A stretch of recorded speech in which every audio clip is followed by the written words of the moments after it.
ദൈവനാമത്തിന് മഹത്വമുണ്ടായിരിക്കട്ടെ. യേശുക്രിസ്തുവിന്റെ പുതിയ നിയമ രക്ഷയുടെ ഉപദേശമെന്ന വാട്സപ്പ് ഗ്രൂപ്പിൽ നിത്യജീവന്റെ മൊഴികൾ എന്ന വചന പരമ്പരയിൽ അടിയന് വന്ന് പ്രസംഗിക്കുവാൻ ദൈവം ഇടയാക്കിയ കൃപയ്ക്കായി നന്ദിയോടെ സ്തുതിക്കുന്നു. ഇതിന് അവസരം തന്ന എല്ലാ അഡ്മിന്മാരോടുമുള്ള നന്ദിയെ ഈ തരുണത്തിൽ അറിയിക്കുന്നു.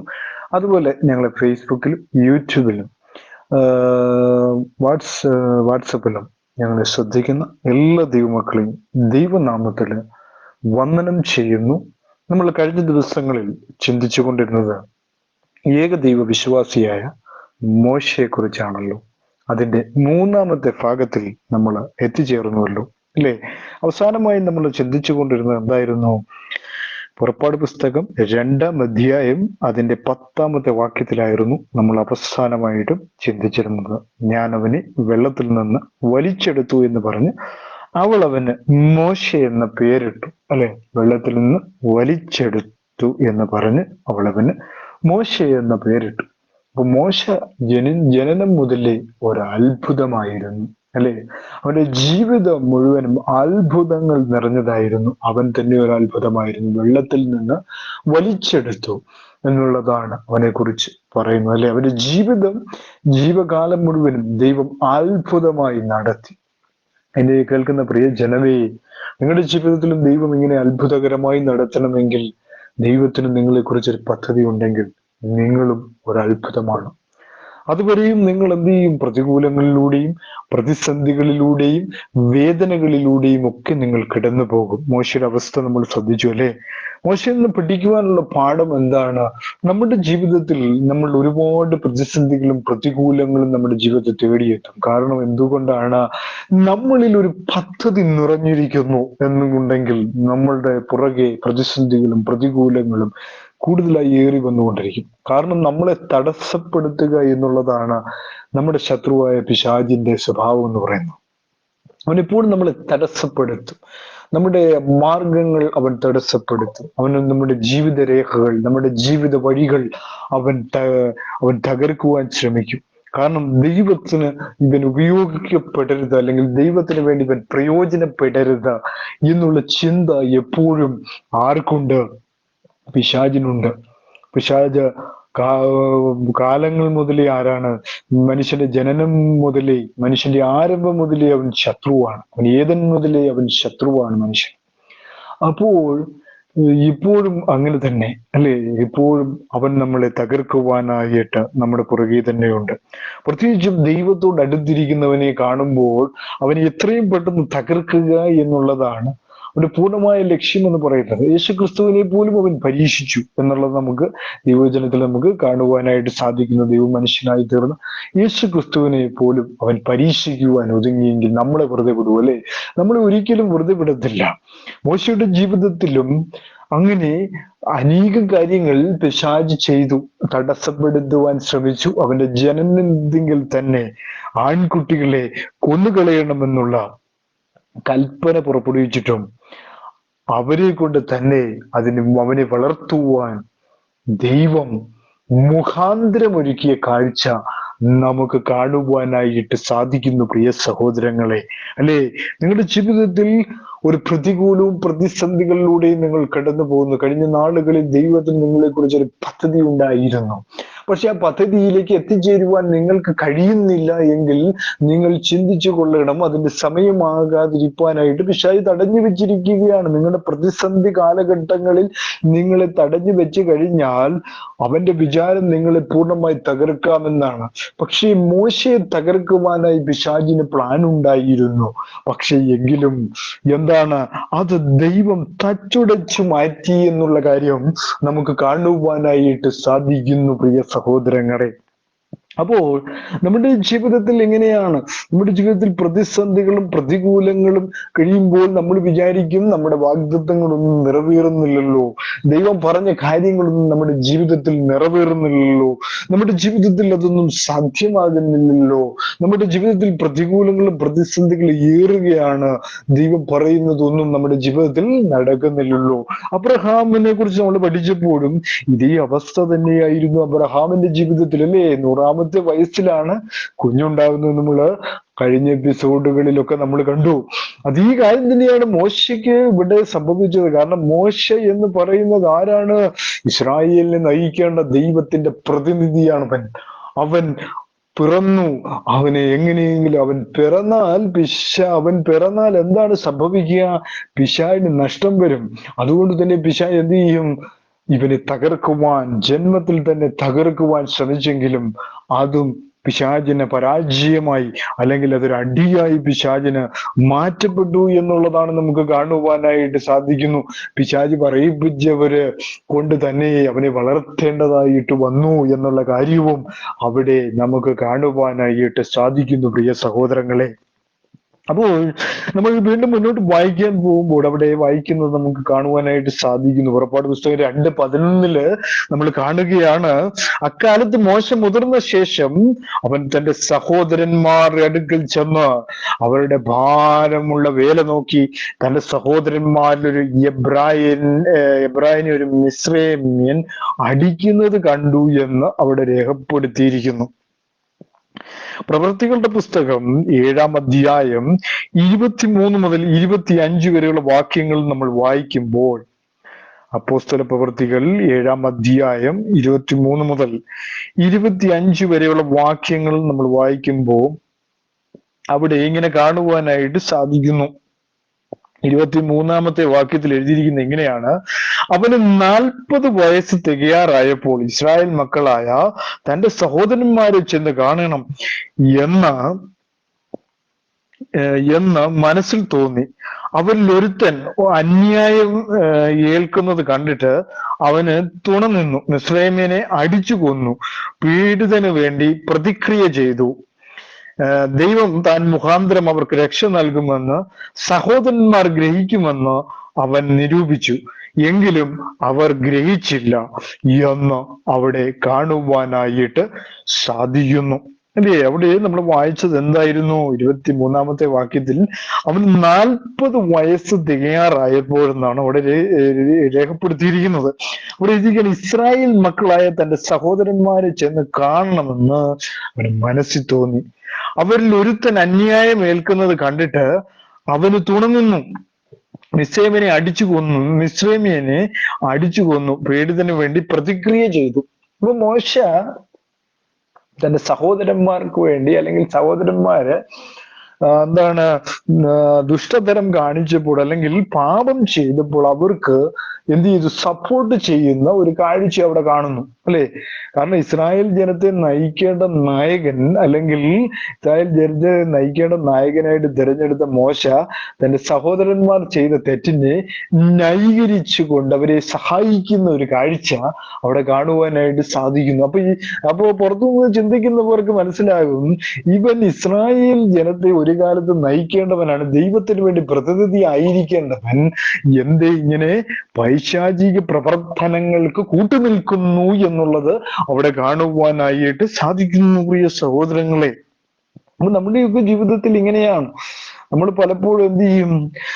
പലപ്പോഴും നമ്മളൊക്കെ തെറ്റിപ്പോകുന്നവരാണ്, അല്ലെ? ദൈവത്തിന്റെ വചനങ്ങൾ അനുസരിക്കുവാൻ കഴിയാതെ പലപ്പോഴും നമ്മൾ എന്ത് ചെയ്യും? തെറ്റിൽ ചെന്ന് ചാടുന്നവരാണ്, അല്ലെ? പലപ്പോഴും തെറ്റിൽ നിന്ന് തെറ്റിലേക്ക് ചെന്ന് ചാടുന്നവരാണ്. കാരണം ചില സമയങ്ങളിൽ നമ്മൾ ദൈവത്തെ മറക്കും. ദൈവത്തെ മറന്നിട്ട് എന്ത് ചെയ്യും? രക്തബന്ധങ്ങളോട് വളരെ സ്നേഹം കാണിക്കും, അല്ലെ? ദൈവമൊന്നും ആ തരണത്തിൽ കാണുകയില്ല. ദൈവത്തെയൊക്കെ മറന്നിട്ട് ചെയ്യും. അബ്രഹാം ചെയ്തതുപോലെ, അല്ലെ? അബ്രഹാമിനെ കുറിച്ച് പഠിച്ചപ്പോ ഭാര്യയുടെ വാക്ക് കേട്ട് ഹഗാറിൽ ഒരു കുഞ്ഞുണ്ടാക്കുന്നതിനെ കുറിച്ച് അവൻ ആലോചിച്ചു. അപ്പോ ദൈവത്തിന്റെ വാക്ക് കേൾക്കുകയില്ല. അപ്പം ഇതേ കാര്യം തന്നെ മോശയും ചെയ്തിട്ടുണ്ട്, അല്ലെ? മോശ പാപം ചെയ്യുന്ന വ്യക്തിയായിരുന്നു, അല്ലെങ്കിൽ പാപത്തിന് കൂട്ടുനിൽക്കുന്ന കാഴ്ചയും നമ്മൾ കണ്ടു, അല്ലെ? അപ്പോ ഈ ലോകത്ത് നമ്മൾ എല്ലാവരെയും നോക്കുമ്പോൾ നമ്മൾ വിചാരിക്കും എല്ലാ മനുഷ്യരും എന്താണ്? പെർഫെക്റ്റ് ആണ്, അല്ലേ? ആണോ? അല്ല. ദൈവം എല്ലാവരെയും നിർത്തിയിരിക്കുന്നത് കൊണ്ട് എല്ലാവരും നിൽക്കുന്നതാണ്. കാരണം മനുഷ്യന്റെ കൈകളിലെല്ലാം തെറ്റുകുറ്റങ്ങൾ ഒത്തിരി ഉണ്ട്. കാരണം എന്ന് പറഞ്ഞുകൊണ്ട് ഞാൻ എന്ത് ചെയ്യാണ്?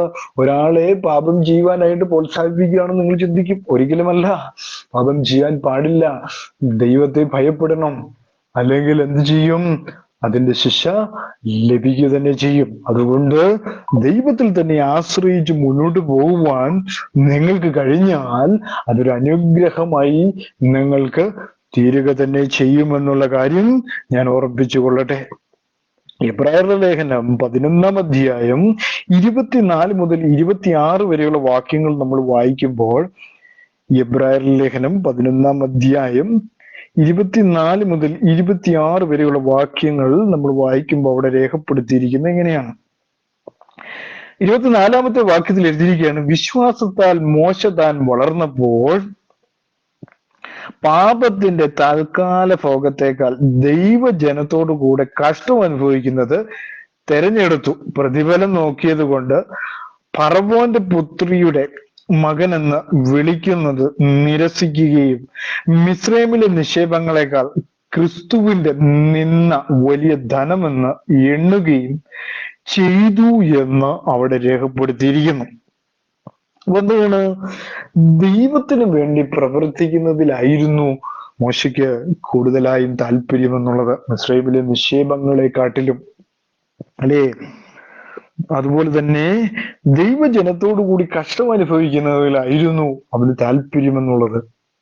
അപ്പോൾ ഏറ്റവും നായകന് വേണ്ട എല്ലാവിധ ഗുണങ്ങളും മോശയ്ക്കുണ്ടായിരുന്നു.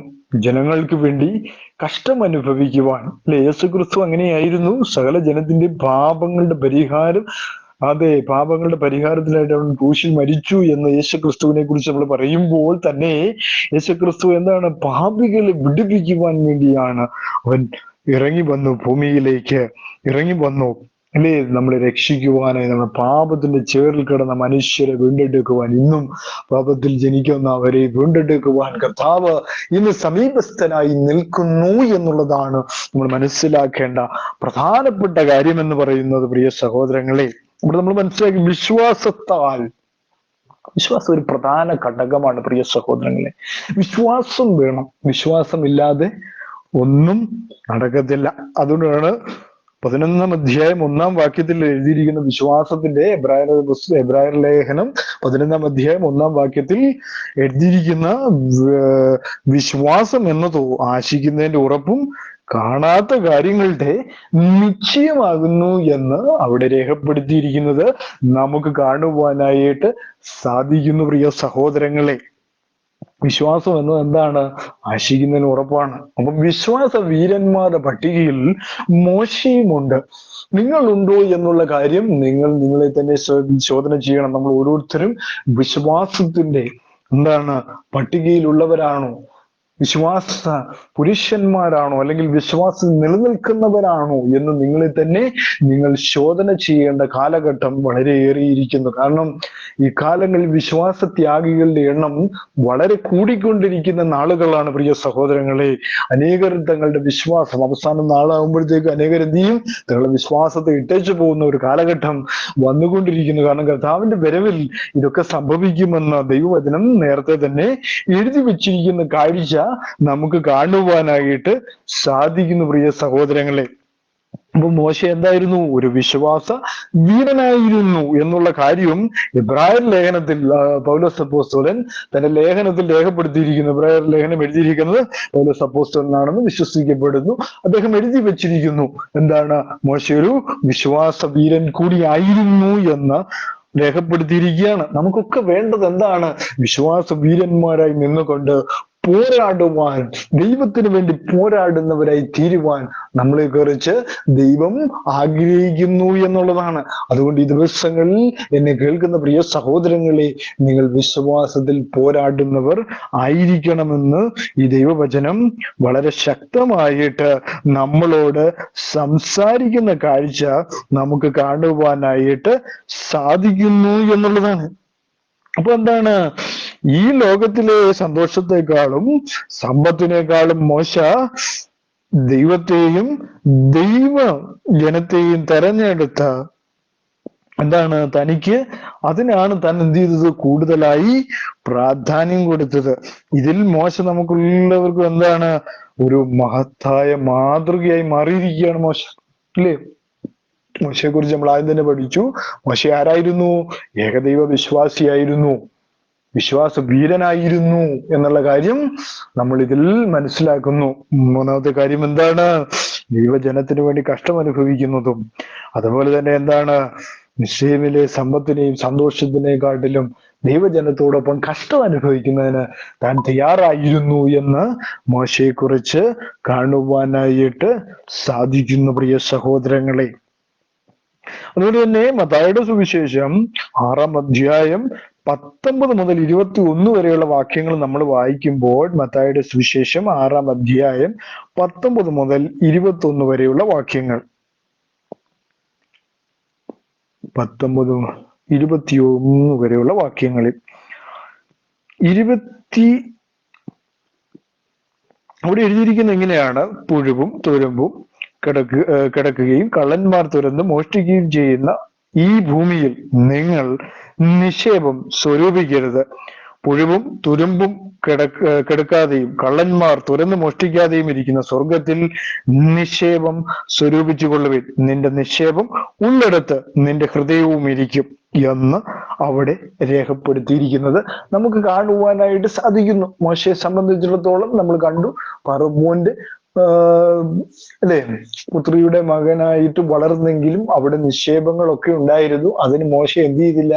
വലിയ പ്രാധാന്യമൊന്നും മോശ കൊടുത്തിരുന്നില്ല. കാരണം ദൈവജനത്തോടൊപ്പം കഷ്ടം സഹിക്കുന്നതിൽ താൻ എന്ത് ചെയ്തു? കൂടുതലായും പ്രാധാന്യം കൊടുത്തു എന്ന് മോശയെ കുറിച്ച് നമുക്ക് കാണുവാനായിട്ട് സാധിക്കുന്നു, പ്രിയ സഹോദരങ്ങളെ. അപ്പൊ നമ്മുടെ നിക്ഷേപം എവിടെയായിരിക്കണം എന്നുള്ളതാണ് അവിടെ യേശു കർത്താവ് പഠിപ്പിക്കുന്ന ഭാഗമാണ് അവിടെ എഴുതിയിരിക്കുന്ന. പുഴുവും തുരുമ്പും കിടക്കുകയും കള്ളന്മാർ തുരന്ന് മോഷ്ടിക്കുകയും ചെയ്യുന്ന ഈ ഭൂമിയിൽ നിങ്ങൾ എന്ത് ചെയ്യരുത്? നിക്ഷേപം സ്വരൂപിക്കരുതെന്ന് അവിടെ യേശു കർത്താവ് പറഞ്ഞ് പഠിപ്പിക്കുന്ന കാഴ്ച നമുക്ക് കാണുവാനായിട്ട് സാധിക്കുന്നു. അപ്പൊ ഇതിന്റെ അർത്ഥം എന്താണ്? മനുഷ്യരെ സ്നേഹിക്കുകയും എന്താണ് സമ്പത്ത്, അതായത് നിക്ഷേപം, അല്ലേ? മനുഷ്യരെ സ്നേഹിക്കുകയും അതുപോലെ തന്നെ സമ്പത്ത് എന്ന് കണക്കാക്കുകയും ചെയ്യുന്ന എല്ലാറ്റിനും, അത് പണമോ വസ്തുക്കളോ അല്ലെങ്കിൽ മറ്റെന്തെങ്കിലും ആയിക്കൊള്ളട്ടെ, സൂചിപ്പിക്കുന്ന ഒരു വാക്കാണിത്. അങ്ങനെയുള്ള കാര്യങ്ങളോട് മനുഷ്യന്റെ മനോഭാവം എന്തായിരിക്കണമെന്ന് നമുക്ക് ഈ വചനത്തിലൂടെ നമുക്ക് മനസ്സിലാക്കി തരികയാണ് കർത്താവ്, അല്ലേ? നമുക്ക് ഏറ്റവും കൂടുതൽ എവിടെയാണ്? സ്വർഗരാജ്യമാണ്, അല്ലെങ്കിൽ ദൈവരാജ്യത്തിലേക്കാണ് നമ്മൾ എന്ത് ചെയ്യണം? നമ്മുടെ ഹൃദയം, അല്ലെ, ഹൃദയം നമ്മൾ കൂടുതലായി കൊടുക്കേണ്ടത് ദൈവരാജ്യത്തിലേക്കാണ്, കർത്താവിന്റെ രാജ്യത്തേക്കാണ്. അതായത് എവിടെ എഴുതിയിരിക്കുന്നത് എന്താണ്? നിന്റെ നിക്ഷേപമുള്ളിടത്ത്. നിങ്ങൾ പണത്തിനാണ് കൂടുതൽ ആശ്രയിക്കുന്നതെങ്കിൽ നിങ്ങളുടെ മനസ്സ് അവിടെയായിരിക്കും. അതുപോലെ തന്നെ നിങ്ങൾ വലിയ വീടുകളിലാണ് നിങ്ങൾ മനസ്സ് വെക്കുന്നെങ്കിൽ നിങ്ങളുടെ മനസ്സ് അവിടെ തന്നെ ആയിരിക്കും, ദൈവത്തിലായിരിക്കുകയല്ല. അപ്പൊ ദൈവമാണ് നമ്മുടെ ഏറ്റവും വലിയ സമ്പത്ത്, അല്ലെ? പഴയ പാട്ടുകാർ പറയുപോലെ യേശു മാത്രം സമ്പത്താകുന്നു, വേറെ ഒന്നുമില്ല എന്ന് പറഞ്ഞ് പാടുവാൻ എൻ്റെ പ്രിയ സഹോദരങ്ങളെ നിങ്ങൾക്ക് കഴിയുമോ? കഴിഞ്ഞാൽ നിങ്ങൾക്കതൊരു ഭാഗ്യം തന്നെയാണ്. നിങ്ങൾ ഭാഗ്യവാന്മാരാണ്. സ്വർഗത്തിൽ നിങ്ങൾക്ക് നിക്ഷേപമുണ്ട് എന്നുള്ള കാര്യം മറന്നു പോകരുത്. ഈ കാണുന്ന ഇവിടെ ഉള്ള സമ്പത്തിനെ കുറിച്ച് എന്താണ് പറയുന്നത്? അത് പുഴുകൊണ്ട് തുരുമ്പ് കിടക്കുകയും കള്ളന്മാർ തുരന്ന് മോഷ്ടിച്ചു കൊണ്ടുപോകുകയും ചെയ്യുന്ന സമ്പത്താണ്. അതിന് വലിയ ഉറപ്പൊന്നുമില്ല. ആ ഉറപ്പില്ലാത്ത സമ്പത്തിന് വേണ്ടിയാണോ നമ്മൾ ഉറപ്പില്ലാത്ത, അല്ലെ? ഉറപ്പുള്ളതാണോ അത്? ഉറപ്പുള്ളതല്ല. ഉറപ്പുള്ളതിന് വേണ്ടി വേണം. കാരണം ഏതാണ്? സ്വർഗത്തിലാണ് നമുക്ക് ഉറപ്പുള്ള ഒരു നിക്ഷേപമുള്ളത്. ഇവിടെ കാണുന്ന ഒന്നും ഉറപ്പില്ലാത്തതാണ് എന്നുള്ള കാര്യമാണ് ദൈവവചനം നമ്മെ ഓർപ്പിക്കുന്നു, പ്രിയ സഹോദരങ്ങളെ. ഞാൻ വീണ്ടും നമ്മുടെ കുറെ വാക്യത്തിലേക്ക് കടന്നു വരുമ്പോൾ അവിടെ നമുക്ക് കാണുവാനായിട്ട് സാധിക്കുന്ന എന്താണ്? അതായത് അക്കാലത്ത് മോശ മുതിർന്ന ശേഷം അവൻ തന്റെ സഹോദരന്മാരുടെ അടുക്കൽ ചെന്ന് അവരുടെ ഭാരമുള്ള വേല നോക്കി തന്റെ സഹോദരന്മാരിൽ ഒരു എബ്രായനെ ഒരു മിസ്രൈമിനെ അടിക്കുന്നത് കണ്ടു. ഒരു മിസ്രൈമക്കാരനെ അല്ലെങ്കിൽ ഒരു മിസ്രൈമിനെ അടിക്കുന്നത് കണ്ടു എന്ന് അവിടെ രേഖപ്പെടുത്തിയിരിക്കുന്നു. അവൻ അങ്ങോട്ടും ഇങ്ങോട്ടും നോക്കിയിട്ട് ആരുമില്ലെന്ന് കണ്ടപ്പോൾ മിസ്രൈമിനെ അടിച്ചു കൊന്നു, മണലിൽ മറവ് ചെയ്തു എന്ന് അവിടെ രേഖപ്പെടുത്തിയിരിക്കുന്നു. അല്ലേ? വളരെ വലിയൊരു പാപം മോശ ചെയ്തിരിക്കുകയാണ്. മോശയെ കുറിച്ച് നമുക്ക് കാണുവാനായിട്ട് സാധിക്കുന്ന ഒരു മിസ്രൈമിനെ കൊന്നു, അല്ലെങ്കിൽ മിസ്രൈമിനെ കൊന്നു എന്നുള്ള കാര്യം, ഒരു മനുഷ്യനെ കൊല്ലുന്ന കാഴ്ച അവിടെ മോശയെ കുറിച്ച് നമുക്ക് കാണുവാനായിട്ട് സാധിക്കുന്നു. അല്ലെ? ഇനി നോക്കുമ്പോൾ ഇവൻ എന്ത് ചെയ്യുന്നവനാണ്? ഇസ്രായേൽ ജനത്തെ നയിക്കേണ്ടവനാണ്. ഇവന്റെ കൈകളിൽ നിന്ന് പാപത്തിന്റെ കറകൾ എന്ത് ചെയ്യുന്നു? പുറപ്പെട്ടിരിക്കുന്നു, അല്ലെങ്കിൽ ഇവന്റെ കൈകളിൽ പാപം നിറഞ്ഞിരിക്കുന്നു എന്നുള്ള കാഴ്ചയാണ് നമുക്ക് കാണുവാനായിട്ട് സാധിക്കുന്നു. അവൻ എന്ത് ചെയ്തു? അടിച്ചു കൊന്ന് മണലിൽ മറവ് ചെയ്തു എന്ന് അവിടെ രേഖപ്പെടുത്തിയിരിക്കുന്നു. പിറ്റേ ദിവസവും അവൻ ചെന്നപ്പോൾ രണ്ട് എബ്രായ പുരുഷന്മാർ തമ്മിൽ ശണ്ടയിടുന്നത് കണ്ടു. അന്യായം ചെയ്തവനോട് നിന്റെ കൂട്ടുകാരനെ അടിക്കുന്നത് എന്തെന്ന് ചോദിച്ചു. അതിന് അവൻ, നിന്നെ ഞങ്ങൾക്ക് പ്രഭുവും ന്യായാധിപതിയാക്കിയവൻ ആർ? മിസ്രൈമ്യനെ കൊന്നതുപോലെ എന്നെയും കൊല്ലുവാൻ ഭാവിക്കുന്നു എന്ന് ചോദിച്ചു.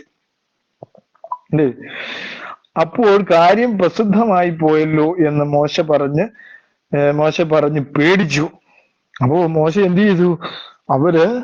ചിലപ്പോ അവരെ കൊണ്ട് ദൈവം ചോദിപ്പിച്ചതായിരിക്കാം. താൻ ചെയ്ത പാപം അല്ലെങ്കിൽ കുറ്റബോധം തന്നിൽ ഉൾക്കൊള്ളുവാൻ തുടങ്ങി. തന്റെ പേടി തന്നെ ഇങ്ങനെ പിടിക്കുവാൻ തുടങ്ങി. കുറ്റബോധം ഉണ്ടാകുമ്പോഴാണ് നമുക്കെല്ലാം പേടി എന്ന് പറയുന്ന ഒരു സംഭവം ഉണ്ടാകും. അതുപോലെ തന്നെ എന്ത് ചെയ്തു?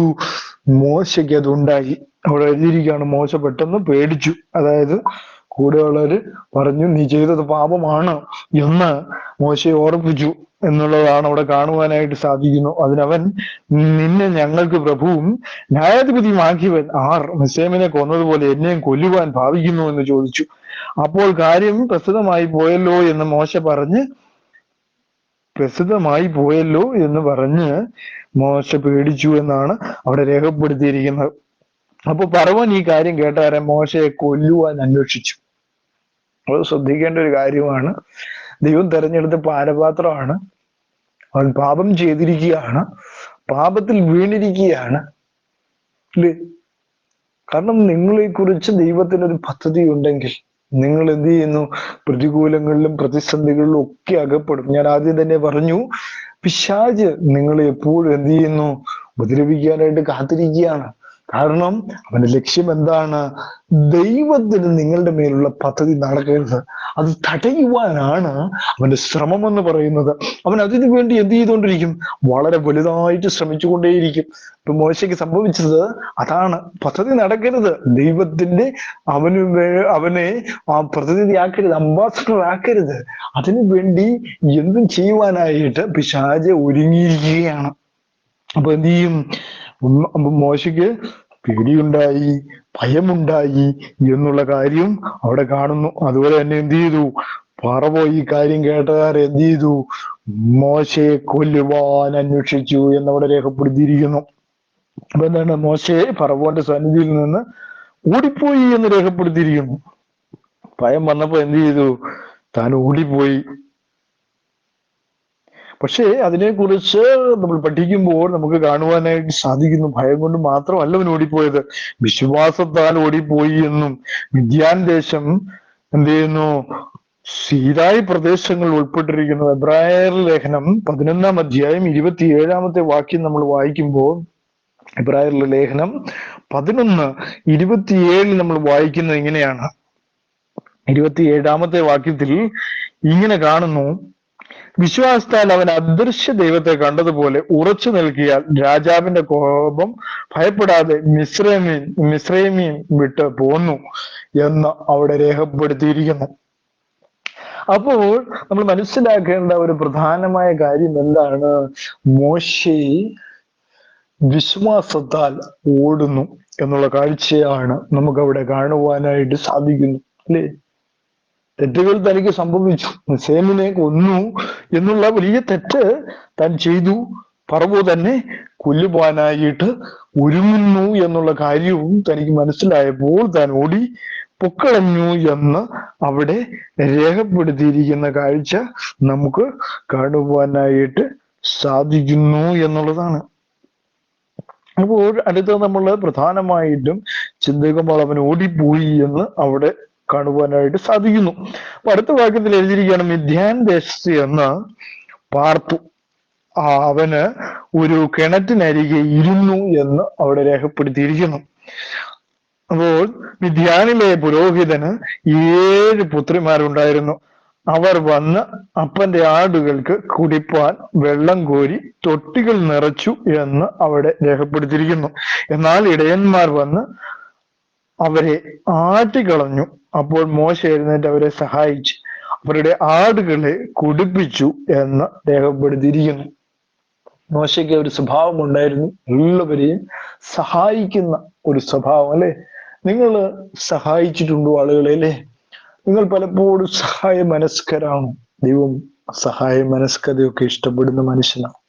അല്ലെ, ദൈവം നമ്മുടെ സഹായ മനസ്കതയൊക്കെ ഇഷ്ടപ്പെടും. ദൈവം അങ്ങനെയാ, അവൻ നമ്മുടെ സഹായ മനസ്കതയൊക്കെ ഇഷ്ടപ്പെടും. മനുഷ്യന്റെ ഏത് സഹായം ചെയ്യുന്ന മനുഷ്യനെയൊക്കെ അവൻ ഇഷ്ടമാണ്. മോശ എന്തുകൊണ്ടാണ് സഹായ മനസ്കതനായത്? ദൈവത്തിലുള്ള വിശ്വാസം അവൻ മുറുകെ പിടിച്ചിരുന്നു. ഏകദൈവ വിശ്വാസിയായിരുന്ന മോശ ദൈവത്തിൽ തന്നെ ആശ്രയിച്ച് ജീവിച്ചിരുന്നത് കൊണ്ട് അവൻ എന്ത് ചെയ്തു? ദൈവത്തിന് വേണ്ടി എല്ലാ കാര്യങ്ങളും, അതായത് ദൈവജനത്തിന് വേണ്ടി കഷ്ടം അനുഭവിക്കുന്നതിന് വേണ്ടി അവൻ തയ്യാറായിരുന്നു എന്ന് നമ്മൾ കുറച്ചു മുമ്പേ വായിച്ചു. അതാണ് അവന്റെ ഏറ്റവും വലിയൊരു ക്വാളിറ്റി എന്ന് പറയുന്നത്. അപ്പൊ ദൈവം നിങ്ങളെ ഒരുക്കി വെച്ചിരിക്കുന്നത് എന്താണ്? ദൈവത്തിന് വേണ്ടി സേവനം ചെയ്യുവാൻ, ദൈവത്തിന് വേണ്ടി ഒരു പ്രതിനിധിയാക്കുവാൻ, അല്ലേ, അല്ലെങ്കിൽ ദൈവത്തിന് നമ്മളെ ഉപയോഗിക്കുവാൻ, അല്ലേ, ദൈവത്തിന് ഒരു പാനപാത്രത്തിൽ വേണം. ആ പാനപാത്രമാണ് ദൈവത്തിൽ വിശ്വസിക്കുന്ന നമ്മൾ ഓരോരുത്തരും. ആ ദൈവത്തിന് വേണ്ടി, അല്ലേ, എന്തു വേണമെങ്കിലും ആ ദൈവം പറയുന്നത് കേട്ട് ചെയ്യുവാൻ. അല്ലേ, അബ്രഹാം ദൈവം പറഞ്ഞത് അനുസരിച്ചു നമ്മൾ കാണുന്നു. അതേപോലെ തന്നെ കൊച്ചുമകനായ മോശയ്ക്കും ആ സ്വഭാവം ഉണ്ടായിരുന്നു എന്നുള്ള കാര്യമാണ്. സഹായിക്കുവാനുള്ള മനസ്സ് ഉണ്ടായിരുന്നു എന്നുള്ള കാര്യം അവിടെ നമുക്ക് കാണുവാനായിട്ട് സാധിക്കുന്നു എന്നുള്ളതാണ്. അപ്പൊ നമ്മള് സഹായിച്ചു എന്നും അവരെ ആടുകളെ കുടിപ്പിച്ചു എന്നും അവിടെ രേഖപ്പെടുത്തിയിരിക്കുന്നു. 18ാമത്തെ വാക്യത്തിൽ അവർ തങ്ങളുടെ അപ്പനായ റഗൂവേലിന്റെ അടുക്കൽ വന്നപ്പോൾ, നിങ്ങൾ ഇന്ന് ഇത്ര വേഗം വന്നത് എങ്ങനെ എന്ന് ചോദിച്ചു. ഒരു മിസ്രയീമ്യൻ ഇടയന്മാരുടെ കയ്യിൽ നിന്നും ഞങ്ങളെ വിടുവിച്ചു. ഞങ്ങൾക്ക് വെള്ളം കോരിത്തന്ന് ആടുകളെ കുടിപ്പിച്ചു എന്നവർ പറഞ്ഞു. അവൻ തന്റെ പുത്രിമാരോട്, അവൻ എവിടെ?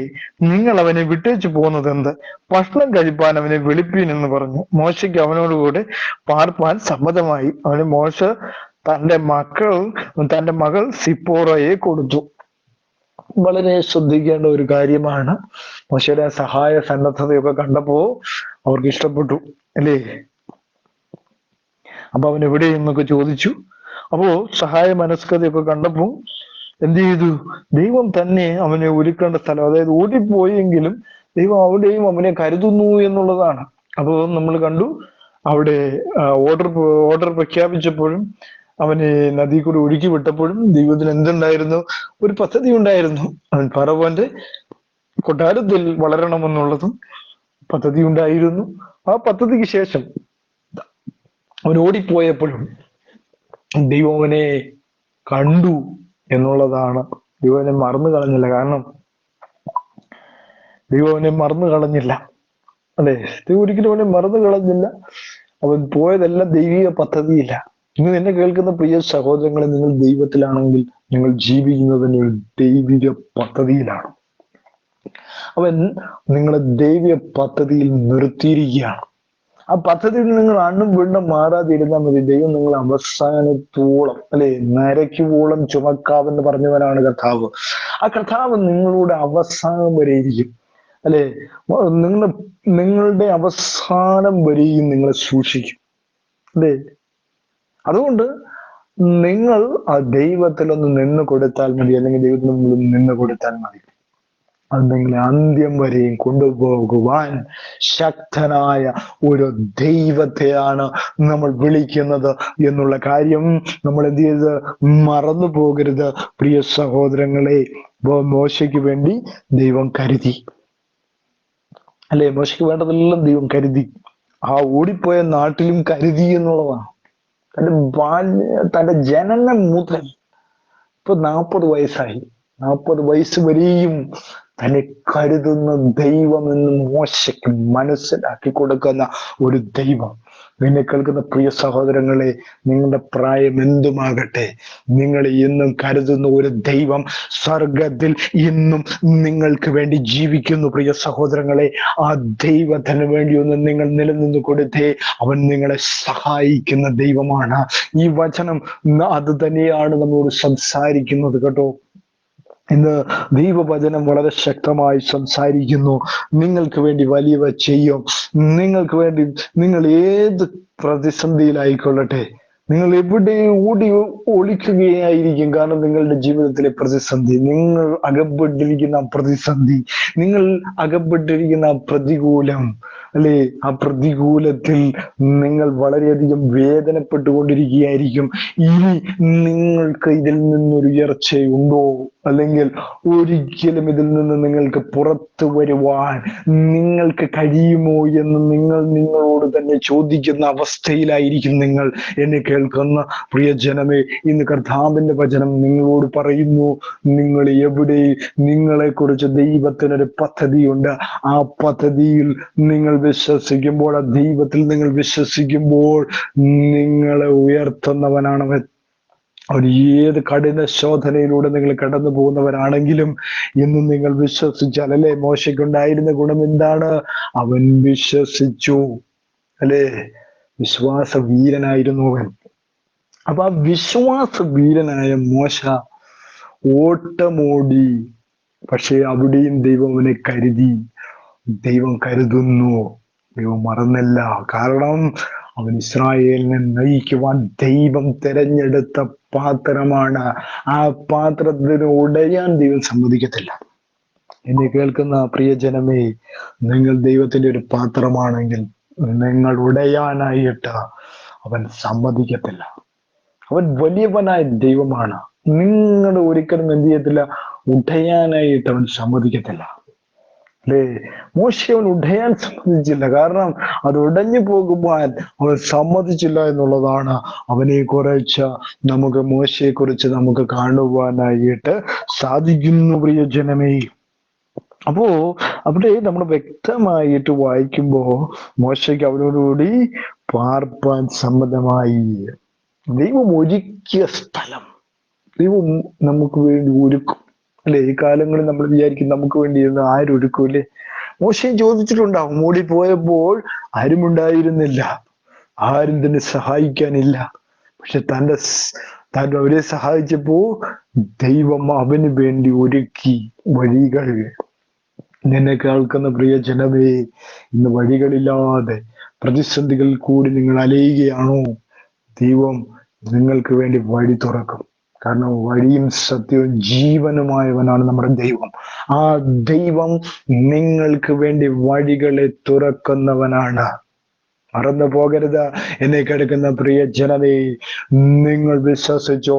മോശയെ പോലെ വിശ്വാസ വീരനായി നിന്നാൽ നിങ്ങളെ മാനിക്കുന്ന ദൈവം, നിങ്ങളെ സഹായിക്കുന്ന ദൈവം, നിങ്ങളെ മറന്നു കളയാത്ത ദൈവം, നിങ്ങളെ അനുഗ്രഹിക്കുന്ന ദൈവം, അല്ലേ? അത് ശ്രദ്ധിക്കേണ്ട ഒരു കാര്യം തന്നെയാണ് പ്രിയ സഹോദരങ്ങളെ, അല്ലേ?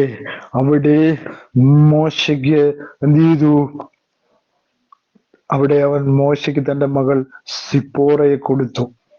ദൈവം അവന് വേണ്ടി ഒരുക്കിയിരുന്നു ഒരു മകളെ, അല്ലെങ്കിൽ അവന് ഭാര്യയായി മകളെ അവിടെ ഒരുക്കി എന്നുള്ള കാഴ്ചയും നമുക്ക് കാണുവാനായിട്ട് സാധിക്കുന്നു. നിങ്ങൾ ദൈവത്തിന് വേണ്ടി ഇറങ്ങി തിരിച്ചവരാണെങ്കിൽ നിങ്ങൾക്ക് വേണ്ടി അവൻ ഒരുക്കും.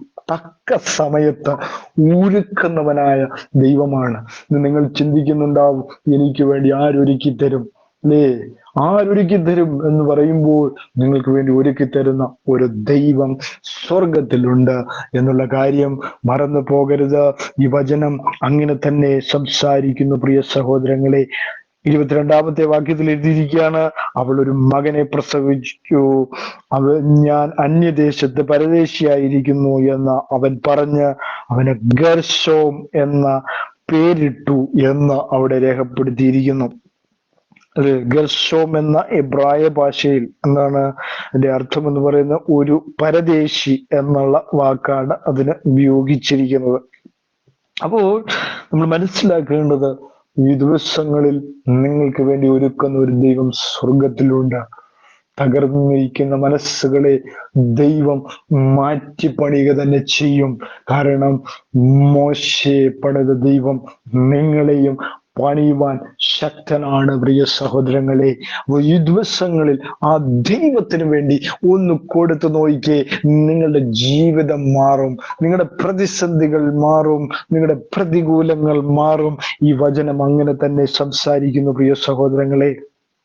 അപ്പോൾ അടുത്ത വാക്യത്തിലേക്ക് നമ്മൾ വരുമ്പോൾ 23-ാമത്തെ വാക്യത്തിൽ എഴുതിയിരിക്കുകയാണ്, ഏറെ നാൾ കഴിഞ്ഞിട്ട് മിസ്രയീം രാജാവ് മരിച്ചു, ഇസ്രായേൽ മക്കൾ അടിമവേല നിമിത്തം നെടുവീർപ്പെട്ട് നിലവിളിച്ചു എന്ന് അവിടെ രേഖപ്പെടുത്തിയിരിക്കുന്നു. അടിമവേല ഹേതുവായുള്ള നിലവിളി ദൈവസന്നിധിയിലെത്തി.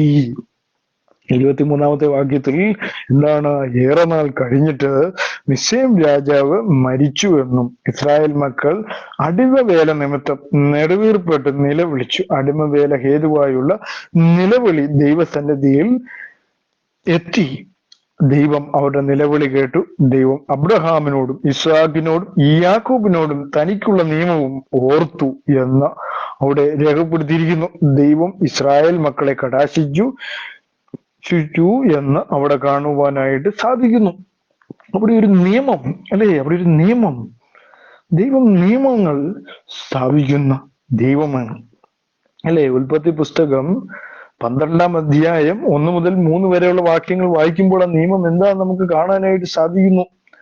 12-ാം അധ്യായം 1 മുതൽ 3 വരെയുള്ള വാക്യങ്ങൾ എന്താണ്?